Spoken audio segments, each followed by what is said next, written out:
Scenes of joy and relief as 7 more hostages come back. Also some fear while they are released and concerns about the future of the deal. It's Unholy. I'm Yonit Levy in Tel Aviv. And I'm Bianna Golodryga in New York.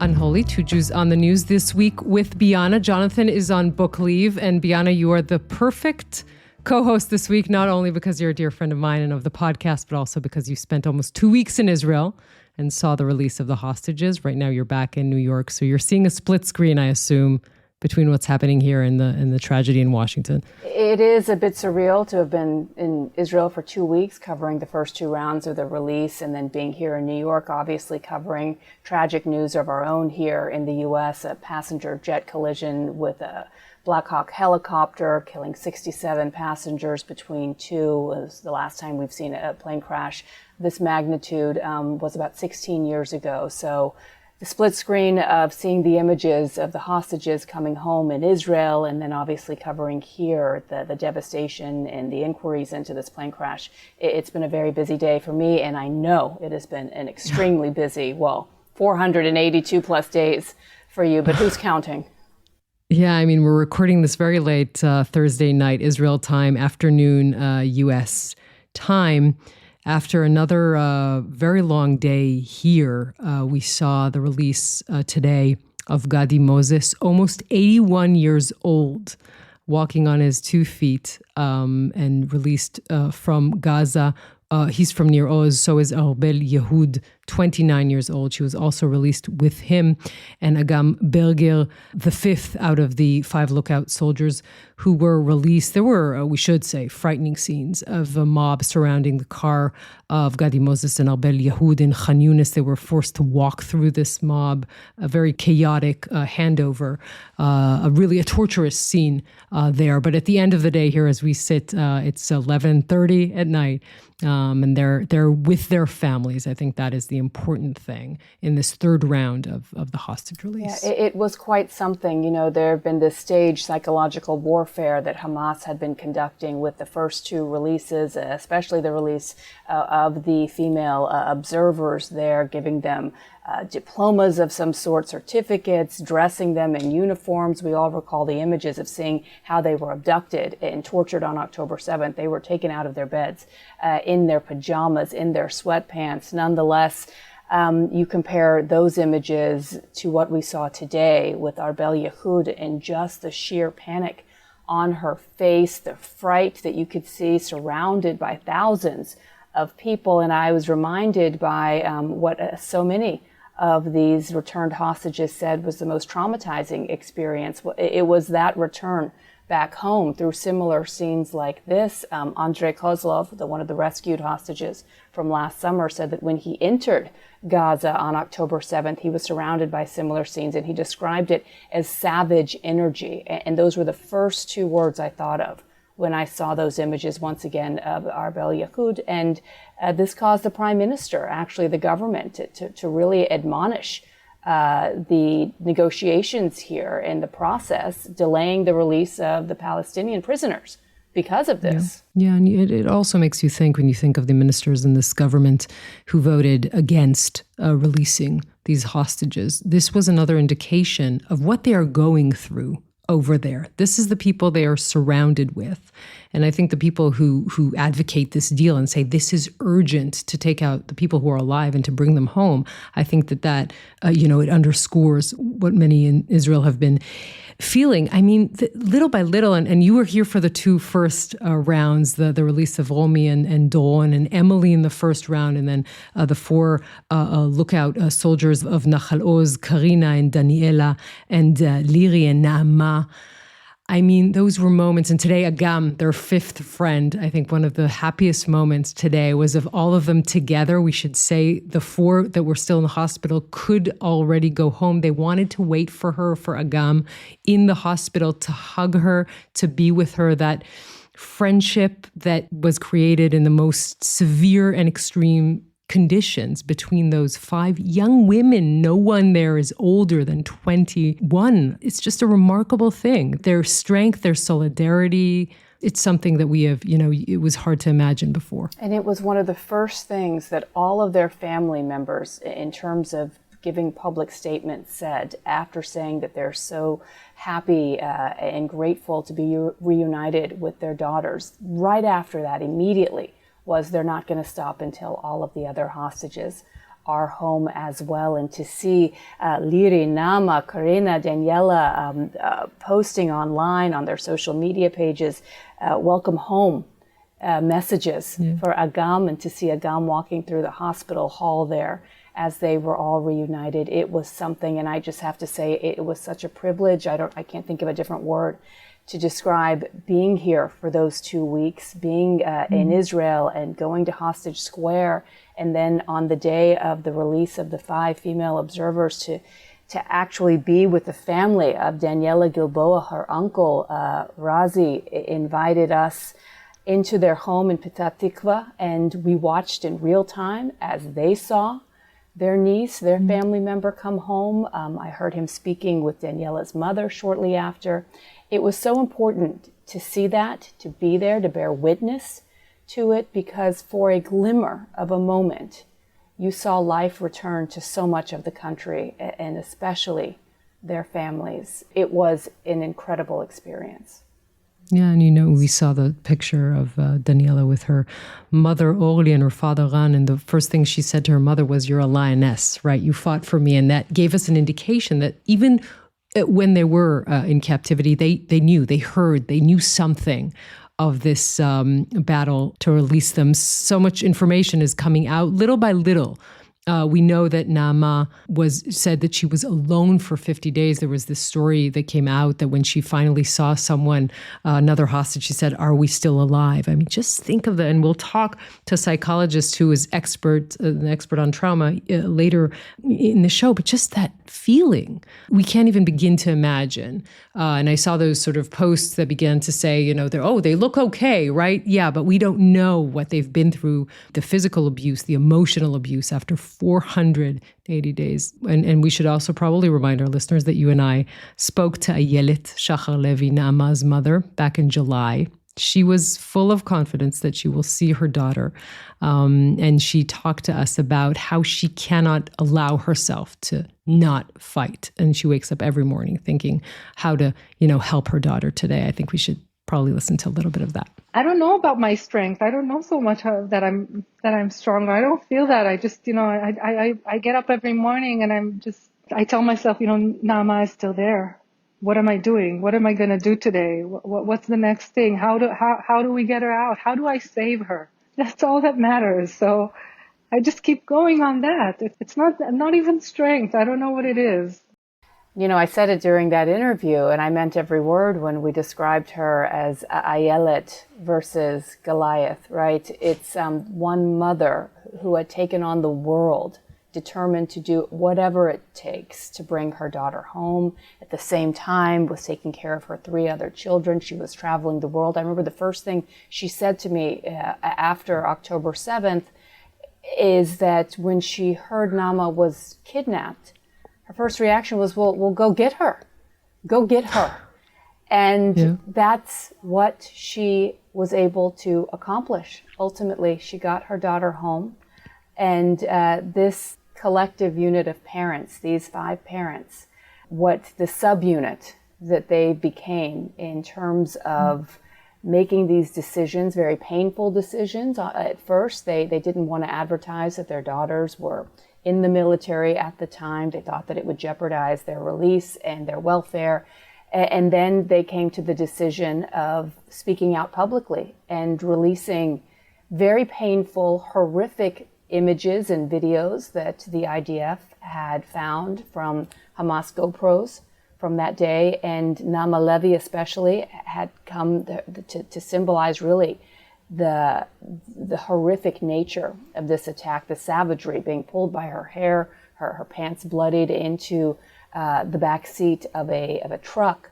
But the evolution of these parents to come forward. And she initially said, remember, Ayelet, that she didn't like these images out there. She felt it violated. That's my daughter. Don't show this. And then they realized that this was a very important tool for them to use to show what their daughters went through and the roles they played. And, Yonit, the fact that they witnessed so many of their friends and colleagues murdered that day, it's an important story and chapter in the tragedy of October 7th. Most definitely. The story of the Nahal Oz base is one of those black holes that indicates the failure of October 7th. No other military base had so many casualties. We should explain it's very close to the border, the Nahal Oz base. There were 53 soldiers killed on that day. Out of those 53, 15 are those lookout soldiers. They're usually young women. Their job is, as the description is, to look out, to look on the border, to see if they see anything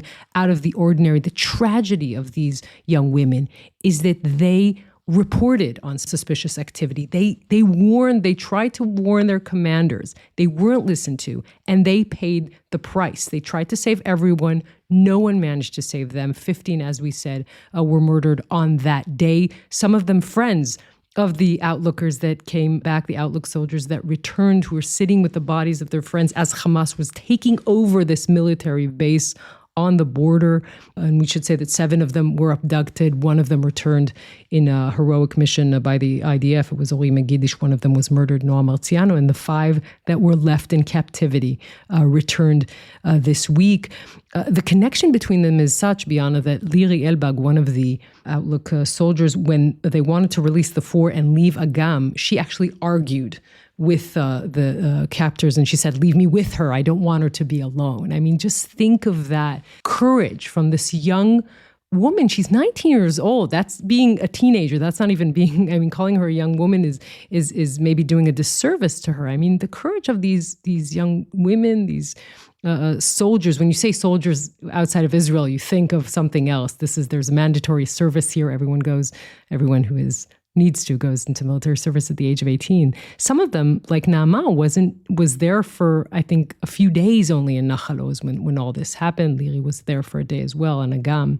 Just to think of that is really unbelievable. And to hear the stories, Naama and Liri, we were told, became best friends early on during their training before they began. And Liri, her personality, the fire of a woman, she really is not to be messed with. In an interview, I believe, with your network, Amit Susanna, who had been one of the hostages released earlier, had said that it was Liri who spoke up for everyone, and that in a way that even the terrorists, they were afraid of her, or that they listened to what she would say in ways that others wouldn't. Yeah. And you can't train someone to have that kind of temperament and personality. And I'm sure it was so helpful for so many others beyond just Amit to have someone like that in their corner. Yeah, I mean, you mentioned that interview with Amit Susanna, which was on the investigative report show here, Uvda. She was telling the abuse she was going through physically and mentally. And she said at some point, the Hamas terrorists thought for some reason that she was an officer or someone out of the defense establishment. So they took her, they turned her upside down, hung her from the ceiling and began to beat her. And she said, Liri Elbag saved my life. That's a 19-year-old kid. She talked about the fact that the captors didn't let them hug each other or hold hands. I mean, just everything that is now coming out of the situation.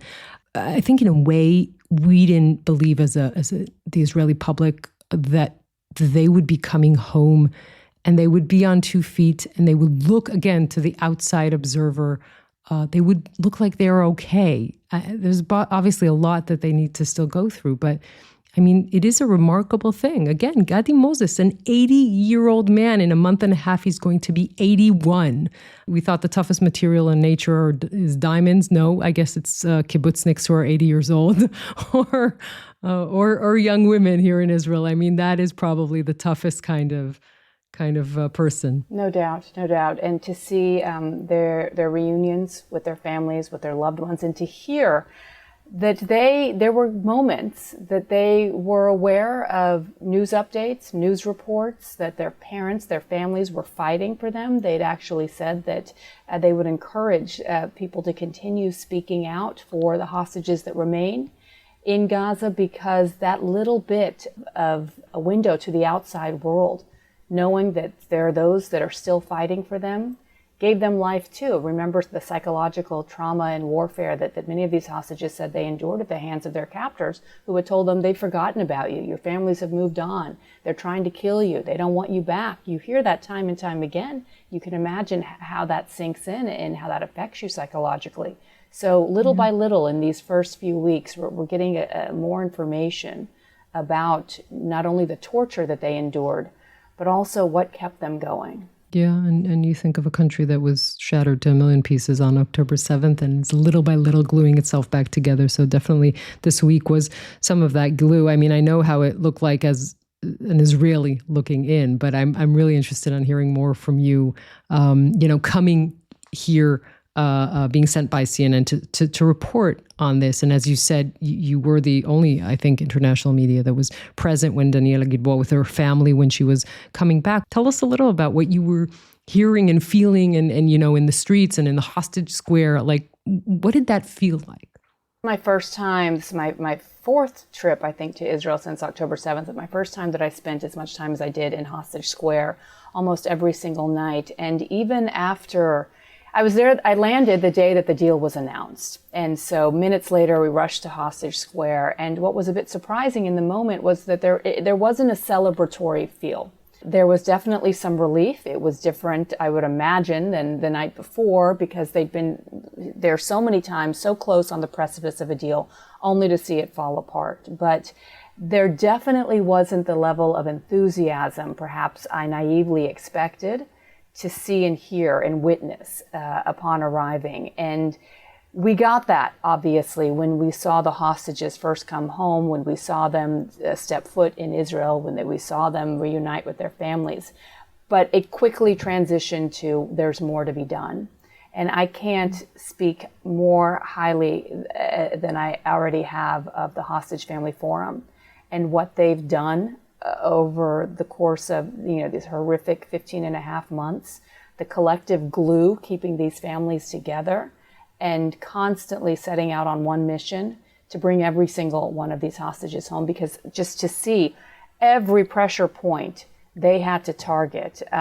Obviously Hamas, the perpetrators, and to constantly put pressure on Hamas to release the hostages, but their own government to make this story relevant internationally. So much time had gone by, and yet they were still at the forefront there, pressing the world to speak out and demand the release of these hostages. It was something quite amazing to witness.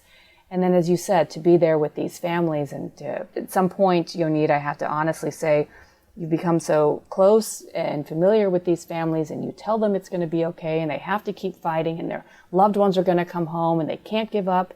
And then there are times when you ask yourself, are we setting them up for tragedy, false hopes and expectations? And when you see it all come together, it's an out-of-body experience. It was a 2-week surreal moment to be in a country that had been so traumatized.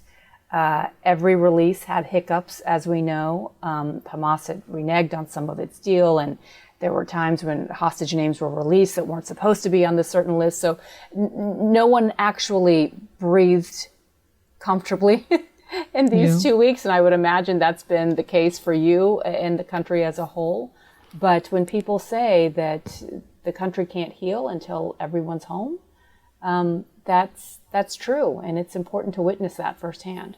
Yeah, we'll hear a conversation soon, and I think that is the bottom line of that conversation. We have to talk a little bit about the politics of this deal, because, of course, we know that Netanyahu and his coalition, a fragile thing right now, specifically after a far-right minister, Ben Gvir, quit over this deal. Smotrich threatening to still do that if Israel doesn't return to the war. But I found it quite interesting that Trump's special envoy, Steve Witkoff, who is here today, met with Smotrich Smotrich. And something that Smotrich wrote on Twitter, I found interesting when you read it or try to read it between the lines. He said, we discussed the great importance of the return of the hostages, says Bezalel Smotrich, who voted against the deal, we should say. And he also says, we talked about critical steps and the new outside-the-box thinking that the United States is promoting, which is interesting because Netanyahu will very soon be close to hitting a wall with this. On the one hand, he has the Trump administration pretty clear on saying they want the deal in all of its phases, which means ending the war. The same breath, the Trump administration is also saying, get rid of Hamas. So that doesn't work together. The clocks on that are not synchronized.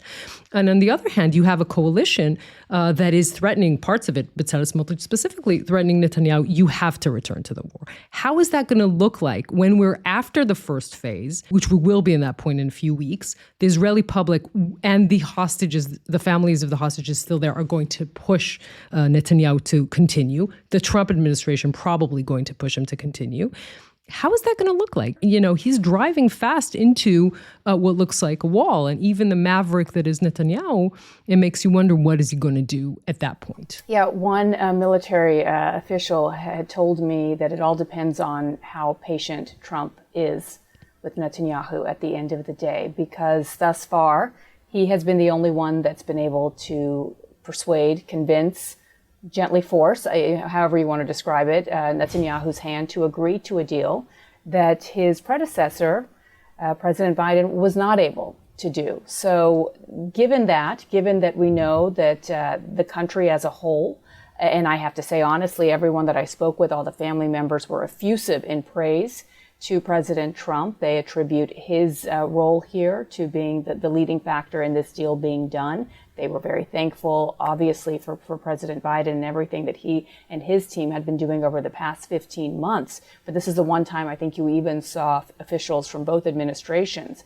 acknowledge that it was their cooperation in the election of Donald Trump and some of the words and demands that he made about the hostages having to come home before the inauguration or all hell would break loose that really got it over the finish line. And now it's just a matter of what Donald Trump wants, because he has been very public about wanting to see this war come to an end. He's been very public about wanting to see a Saudi normalization deal. And all of that runs in the face of, at some point, it's going to collide in the face with what Prime Minister Netanyahu wants. And that is not necessarily ending the war right now, or at least whatever it takes to keep his government afloat, and quelling some of those in the far right of his government who want to be able to go back into Gaza.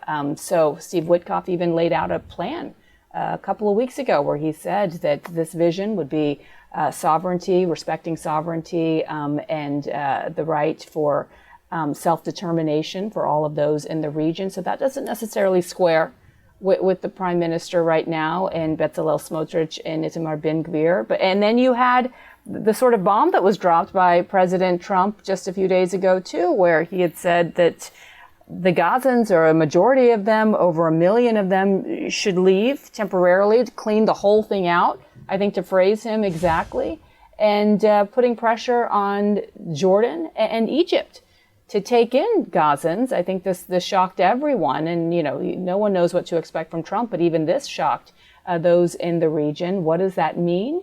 And there's no feasibility, really, of something like that happened, yet he's doubled down on it. A lot of unknowns. A lot of plates in the air. Yes, a lot of plates in the air, but I think what we can agree on is that it ultimately comes to whatever Donald Trump wants to do, because I can't imagine who else Prime Minister Netanyahu would turn to at this point. Yeah, I mean, it has been proven that in that tug of war between the pressure Trump puts on Netanyahu and the pressure that Smotrich puts on him, he's more likely to listen to Donald Trump. We should say that the president and the prime minister are poised to meet on Tuesday of this coming week. Look, we see, again, Israelis see these pictures from Gaza and this sort of thousands of Hamas militants, terrorists with they're armed. And many Israelis say to themselves, wait a minute, this has been a war of a year and 4 months.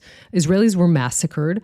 And this is the result after a year and 4 months. So there is a case to be made to say, okay, this war against Hamas is going to take years. It's probably not going to be in the same formation that we saw in the past year and 4 months, but the war against Hamas will continue. There are people who are saying, in the IDF as well, as long as you don't have an alternative, if you did not work on an alternative to Hamas, then this is still going to be, as weak as they are, they're still going to be the strongest power in Gaza. So that is a question as well. If you bring back all of the hostages, you end the war, still Hamas is clearly in power there. What do you do with that? I think that is still an open question. We talked about the parents, by the way. I just wanted to mention this because I thought it was really a beautiful moment and relevant to Unholy when the parents of the four lookout soldiers were talking after they returned. And I found it heartwarming that both Orly, who's Daniela's mother, and I think it was Yoni, Naama's father, said when they said their thank yous, they said thank you to diaspora Jews. They said they supported us, they were with us, and they wanted to thank them. By the way, almost none of the parents, I think 3 out of them, did not say thank you to Netanyahu. The one who mentioned him is Liri Elbag's father, Eli. He said Netanyahu showed courage. He also said, we will settle the score with the ministers who voted against the deal. We know where Liri got her courage from, just a taste of yes, that. I mean, the apple didn't fall far from the tree there. It was, but you're right. When I was there, I interviewed Gideon Sar too, and I brought to him what you've been discussing with Jonathan for so long now, and that is this real schism that we'd seen for months that became public between the defense establishment and the prime minister and some of those far-right members of his coalition, and former defense minister Gallant, all saying last summer that the situation was ripe for a deal, that Hamas had been decimated enough, its leadership had been killed off. It was no longer a military threat to Israel the way it was on October 7th, and that now was time for a deal. And when I raised that with him as to why they couldn't get to this place sooner, he said, no, look at the images that we're seeing come out of Gaza right now. Hamas is not decimated. I disagree with that assessment. Now, one can say this was all much of a show, too, put together by Hamas. Their leadership was killed. I mean, this was a very staged programming, and not only to impose psychological trauma on Israelis, but to show the world. Perhaps I would even imagine the PA in Mahmoud Abbas. You think you're going to come back to Gaza here and take over leadership? Think twice. Because we're still here, we're still in charge, and until something is squared away, you're going to have Gazans as well who are going to be subject to the brutality of Hamas. And what was important also in that message, Yonit, is that the psychological trauma was not just upon Israelis to see them in full force in their military uniforms to show that they're here. It was also, I think, a message to send to the Palestinian Authority in Ramallah, saying, you think you can replace us in leadership here, think again. And sadly, of course, it is the innocent civilians in Gaza who've been under the control of Hamas for so many years now, who are also victim to this horrific terror organization. You're right. It was a message sent to Israelis, but also very much a message sent internally by Hamas to the Palestinian Authority. You mentioned collective trauma, and we thought that this week the right thing to do because of the situation that this country is in and the situation that the hostages are in, the hostages' families, to talk to someone who's an expert on trauma, how to help these hostages coming back and their families and the nation as a whole.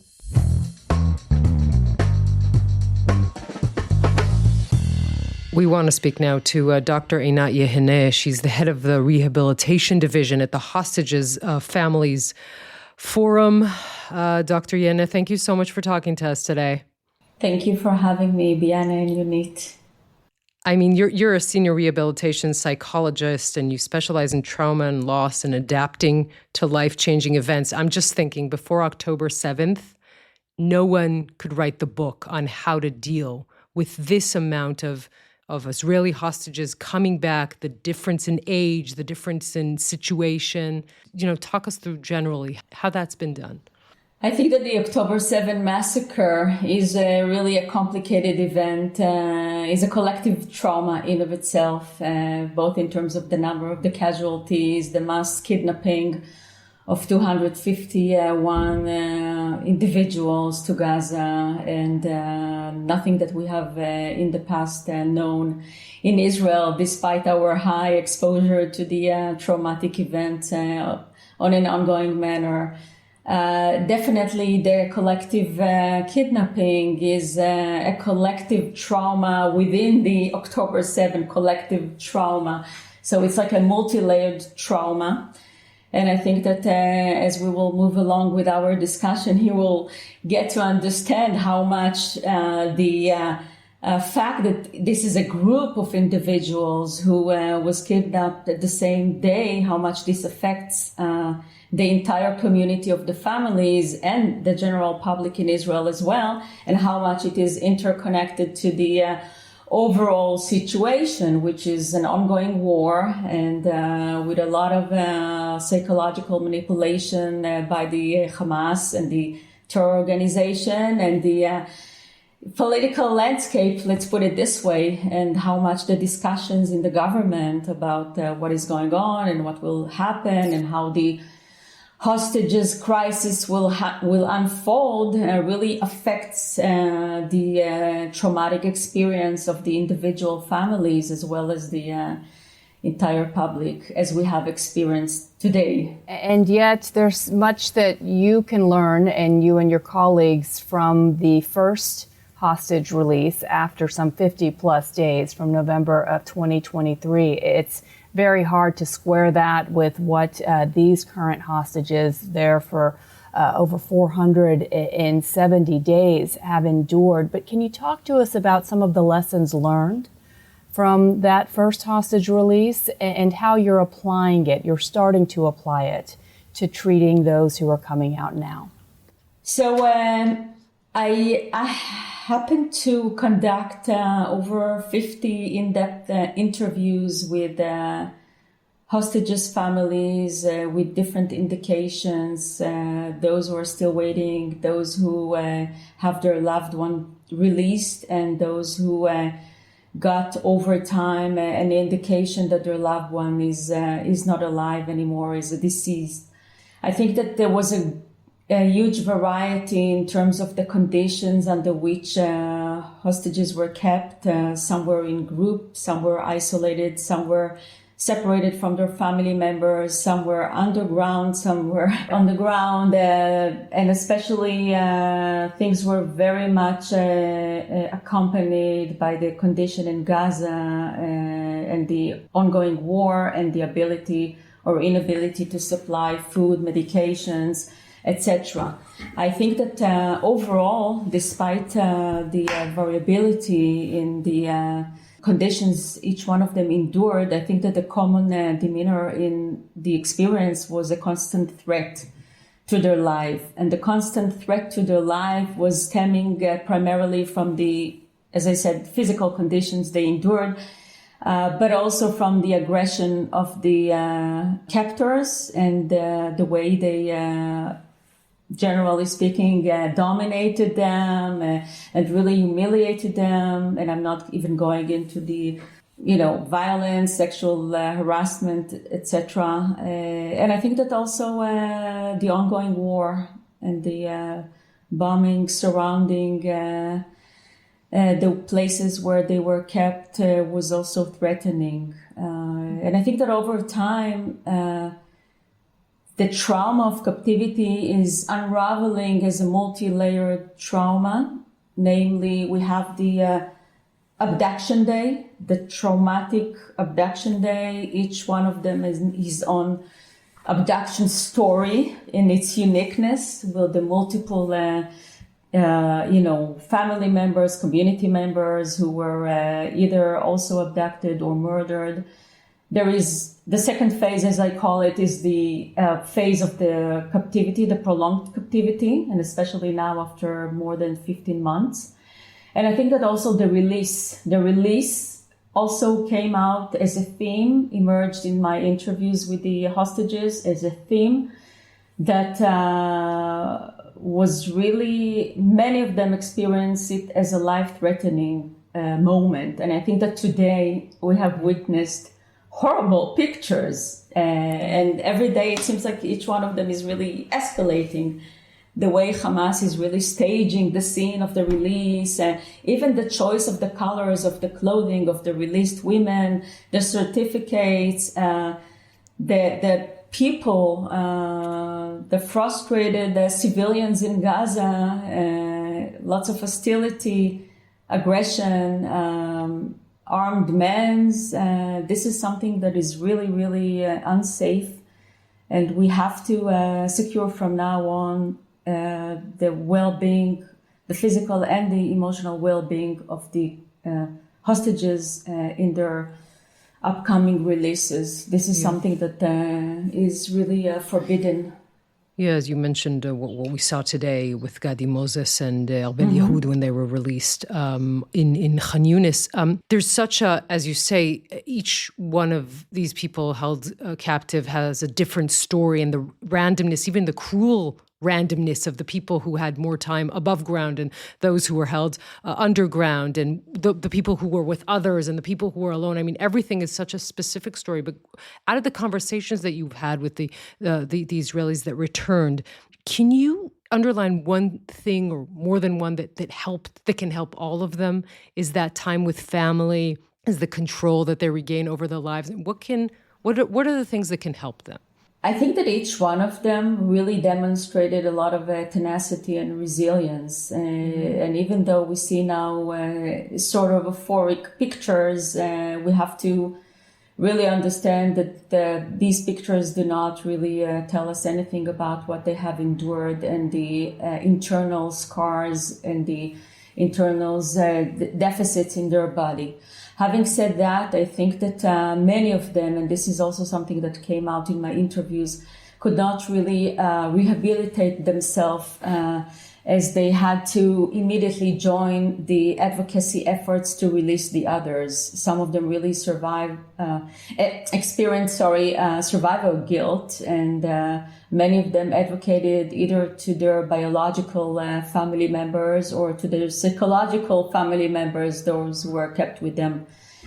I think that being able to talk about the trauma, to have it receive its recognition by the public. I think that really doing things, even I would say this is something that also applicable to the families themselves in times of helplessness and hopelessness, doing things really underdog the helplessness. So the advocacy, the talking around the world, some of them really had to lose their anonymity, which wasn't, but many of them were able to overcome it and even to utilize it in order to really achieve the bigger goal. Many of them still naturally experience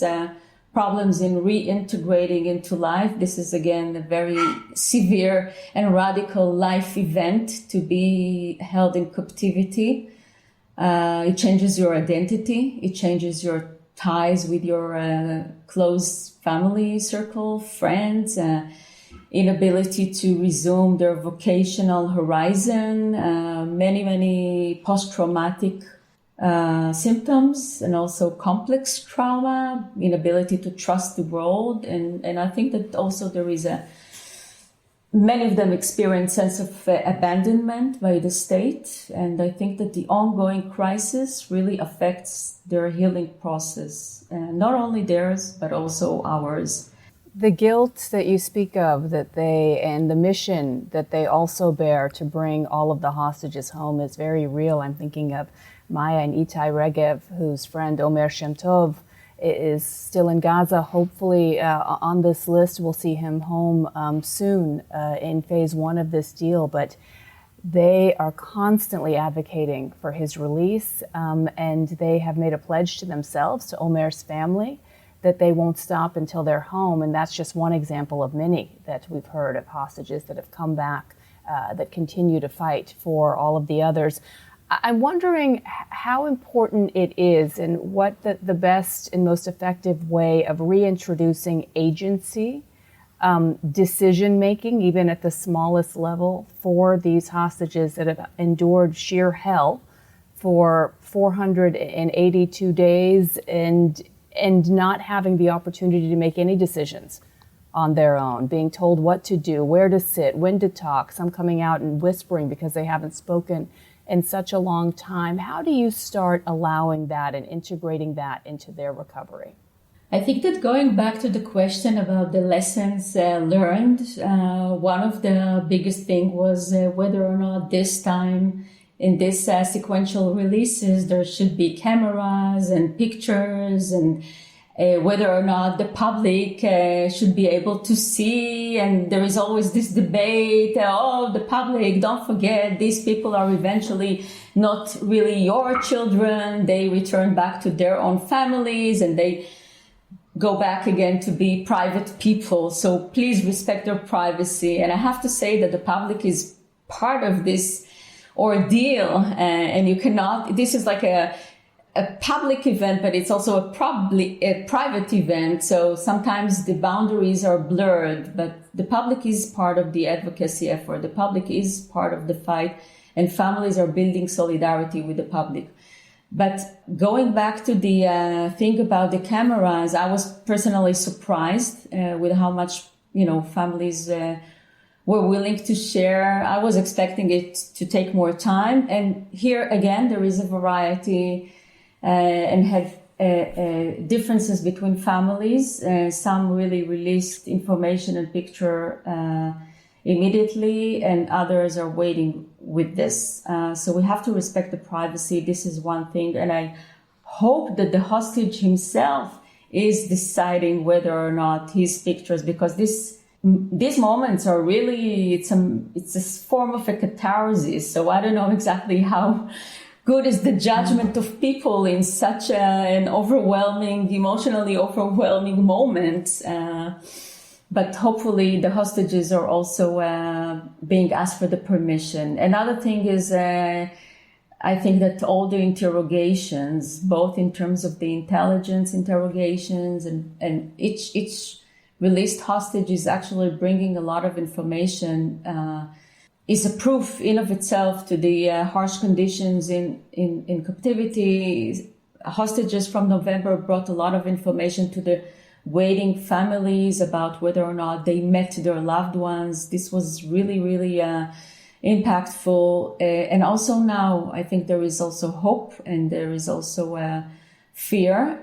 I think that the instructions eventually are really to have these first days, to really have them stabilize both medically and psychologically, to really stand on their feet, experience the psychological safety, be hugged and really protected by their families, and really let them reunite with their loved ones. In November, I think that many of them were interviewed and questioned and assessed really at the first 2 days. And this information was also, let's put it this way, leaking into all kinds of reports that later on were published publicly, and there was also a violation of the privacy.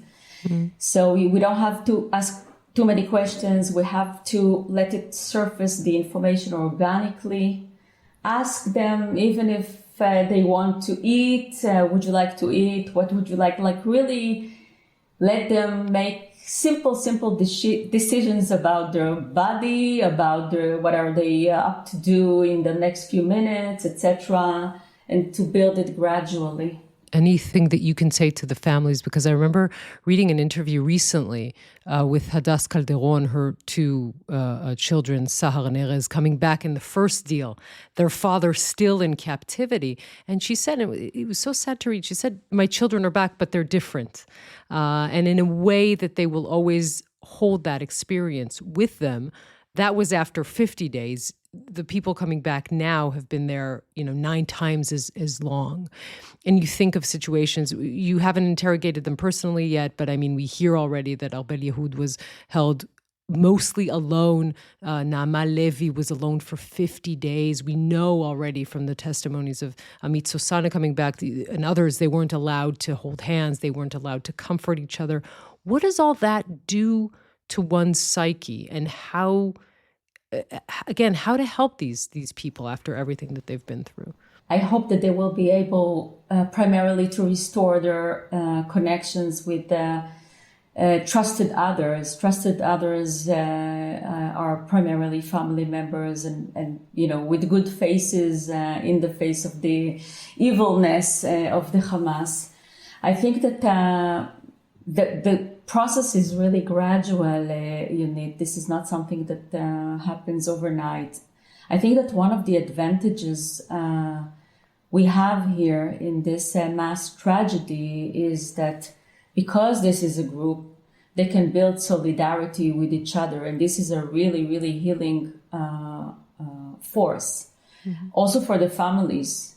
Many families just enjoy the solidarity and the joint advocacy, which really was powerful for them.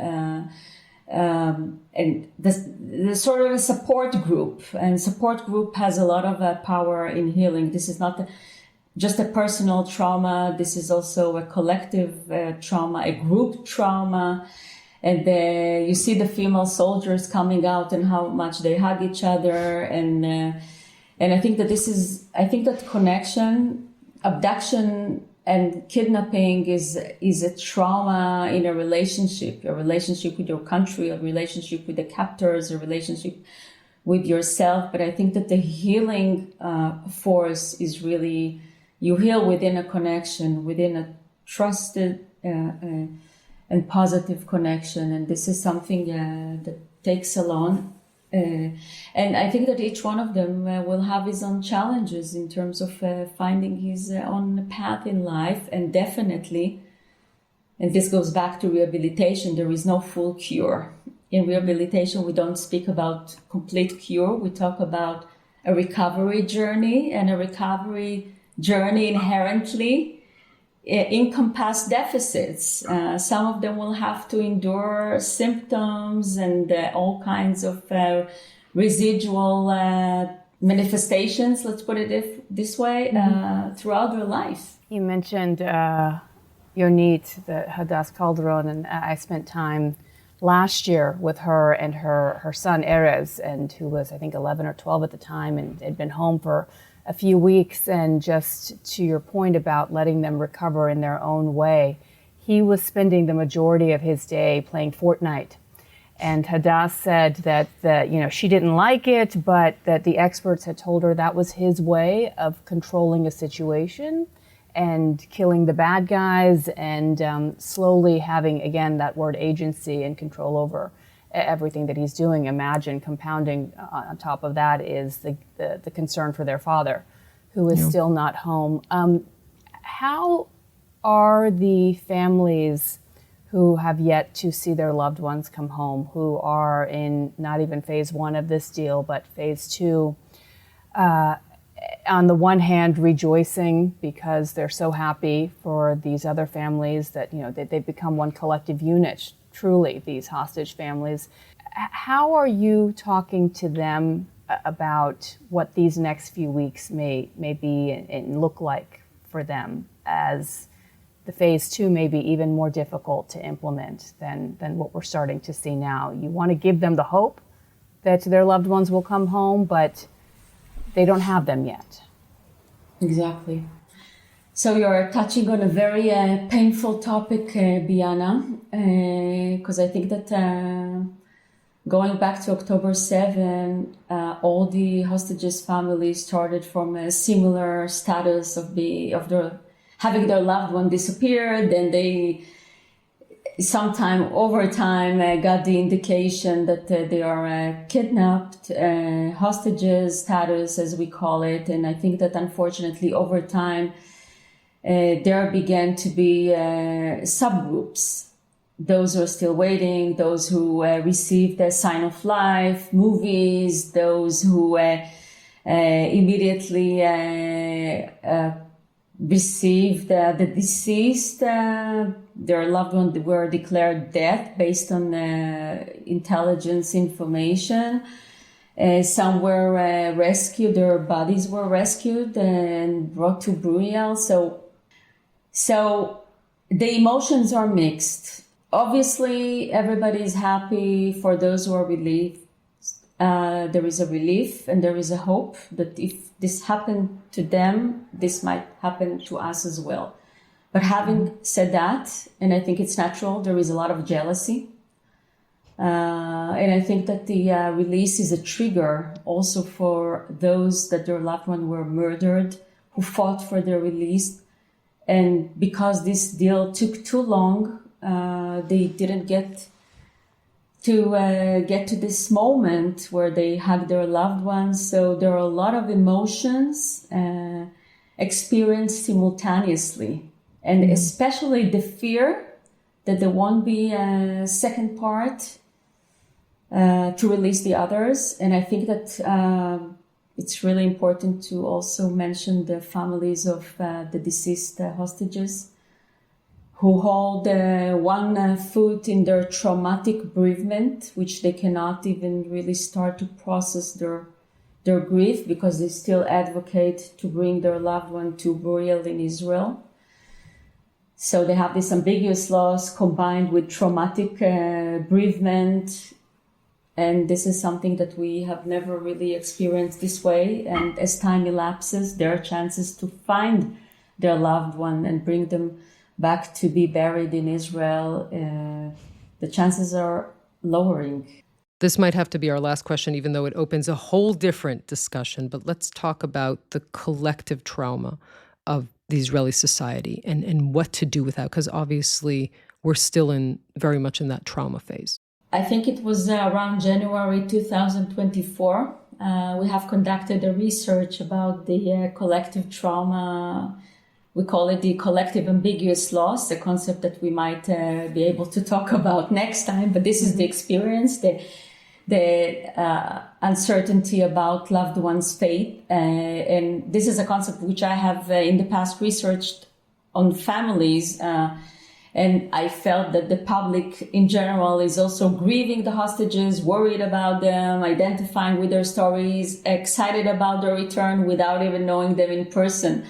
So I went to really engage in this study, and we found several important key elements, but one of them was that the ambiguity regarding the hostages and the distressing symptoms about the kidnapping were explaining almost 50% of the general well-being after October 7, which is depression, anxiety, and stress.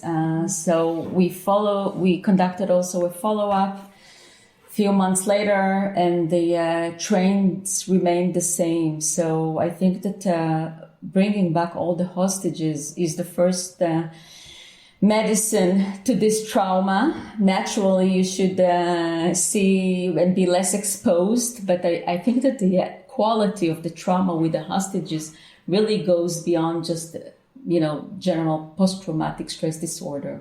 Mm-hmm. And I think that none of us, because it's a multi-layered trauma, the kidnapped individuals, the families, the community, and the general public. And this is something that was never seen before. Even September 11 was not like that.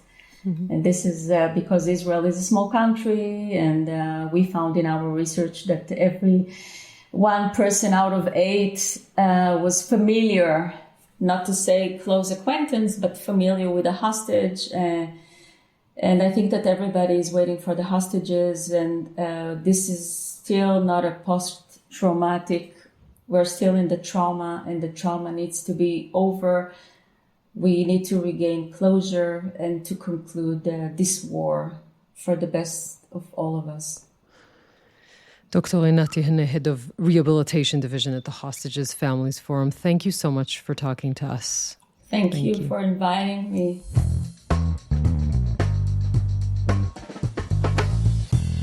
Yonit, it was really reassuring to hear from her, just to know that there are experts like her colleagues that are prepared now, already starting to have been working to help these families, these hostages recover. They're never going to be the same, but to finally connect with the country, with themselves, move on any which way they can and lead their lives. It's so important because we're obviously covering this in real time, and there's this euphoria to see people reunited, healthy physically, but then it's that long road to recovery that obviously for so many of them is going to be that much more difficult.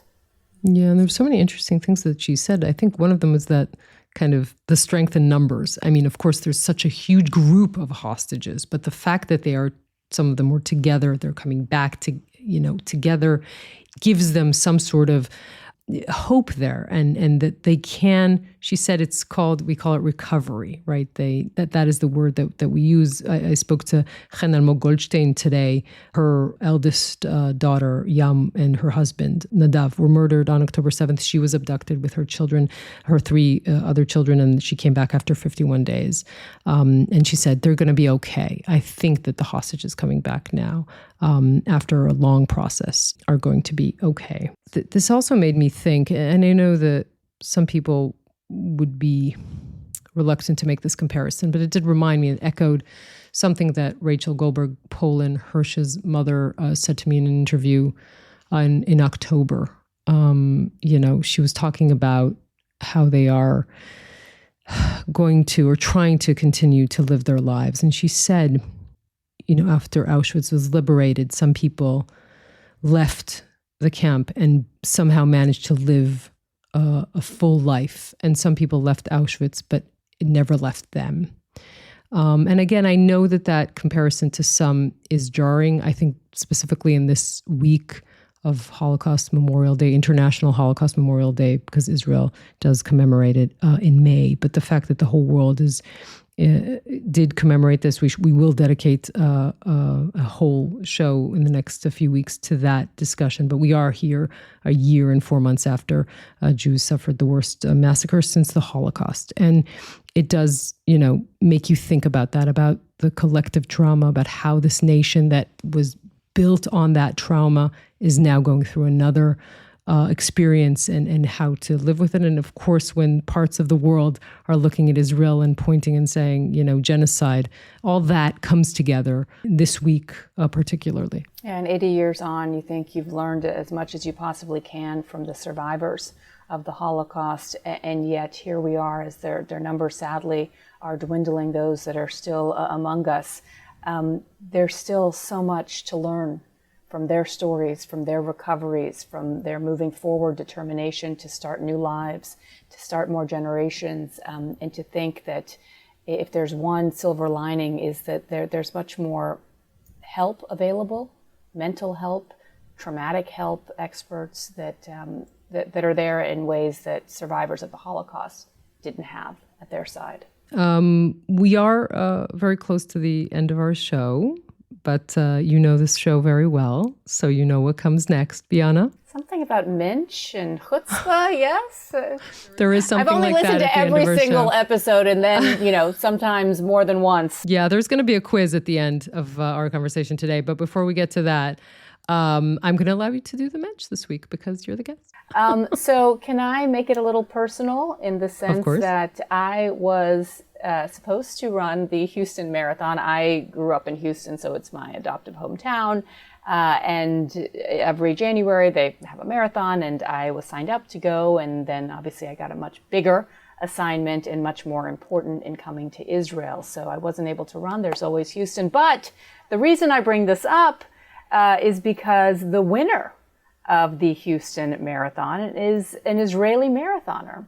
And he had an incredible run. It's a personal best time of 2 hours and 6 minutes. Hemro Alemi, I hope I'm pronouncing his name correctly.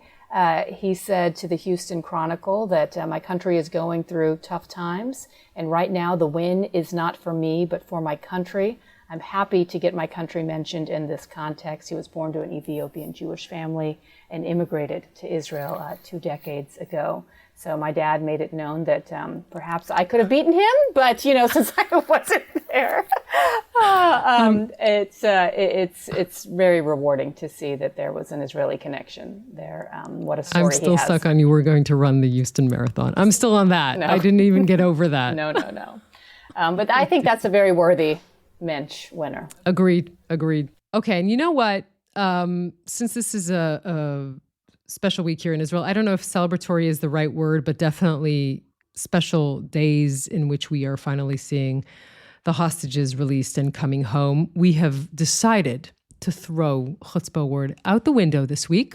It will wait for Jonathan's return. He will bring back the chutzpah word. Bianna, thank you so much. It's always such a pleasure to have you on. And thank you very much for this and for being here and reporting. And we're sorry that you left. You decided to go home. I'm just saying that was a decision you made. Thank you. Thank you for having me. Thanks so much. And thank you to Michal Porat. And we will be back with a new episode of Unholy next week.